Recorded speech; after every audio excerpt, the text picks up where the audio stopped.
4 amigos estavam animados com a viagem que planejavam há semanas. Seria a fuga perfeita dos estudos. Só tinha um problema: uma prova importantíssima bem no meio da viagem. Eles sabiam que deviam estudar, mas a estrada estava chamando. Decidiram viajar mesmo assim, achando que dariam um jeito na prova depois. Fizeram as malas, entraram no carro e partiram para a aventura.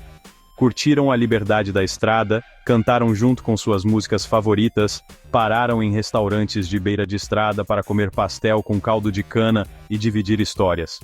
Estavam livres e felizes, mas a prova martelava na cabeça deles.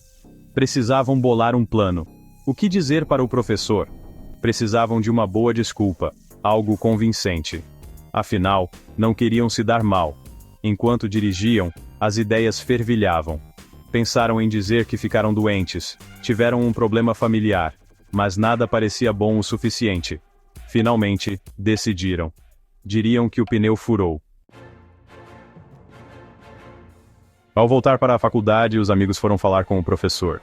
Pareciam cansados, mas tentaram parecer arrependidos. Explicaram que perderam a prova por causa de um pneu furado. Detalharam até a dificuldade de encontrar um estepe e alguém para ajudar. Esperavam que a história inventada fosse convincente. Para a surpresa deles, o professor ouviu tudo pacientemente, sem interromper. Quando terminaram, ele pareceu compreensivo, sorriu gentilmente e disse que não se preocupassem, pois essas coisas acontecem. Os amigos ficaram aliviados e começaram a se parabenizar pela esperteza. Pensaram que tinham se safado da mentira.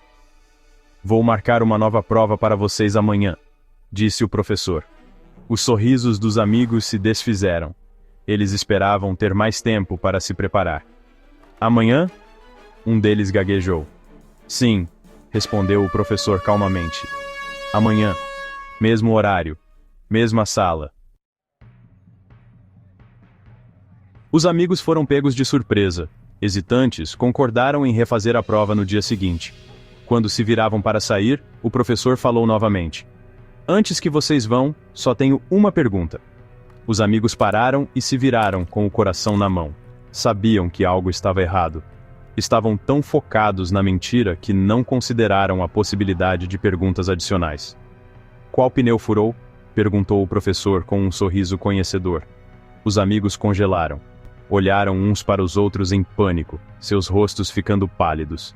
Nenhum deles tinha pensado em decidir qual pneu dizer que estava furado. Estavam tão ocupados criando a mentira que se esqueceram de torná-la crível. O silêncio pesava na sala. A simples pergunta do professor havia desmascarado toda a farsa.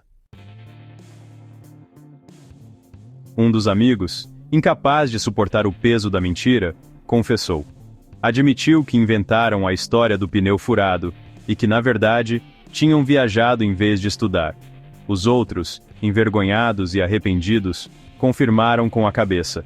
Tinham sido pegos na própria teia de mentiras. O professor ouviu em silêncio enquanto confessavam o erro.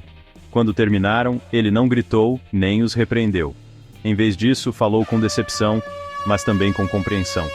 Explicou que, embora apreciasse a honestidade naquele momento, as ações deles tinham consequências. Disse que integridade é sobre fazer escolhas responsáveis, mesmo quando ninguém está vendo. Ele os lembrou de um versículo poderoso da Bíblia, Gálatas, capítulo 6, versículos 7 e 8. "Não se deixem enganar, de Deus não se zomba, pois o que o homem semear, isso também colherá. Quem semeia para a sua carne, da carne colherá corrupção. Mas quem semeia para o Espírito, do Espírito colherá a vida eterna." O professor explicou que esse versículo nos lembra que nossas escolhas têm consequências. Somos responsáveis por nossas ações e colheremos o que plantamos. As palavras do professor tocaram profundamente os amigos. Eles perceberam que sua desonestidade não afetou apenas seu desempenho acadêmico, mas também sua integridade. Aprenderam uma lição valiosa sobre a importância da honestidade e as consequências de suas escolhas.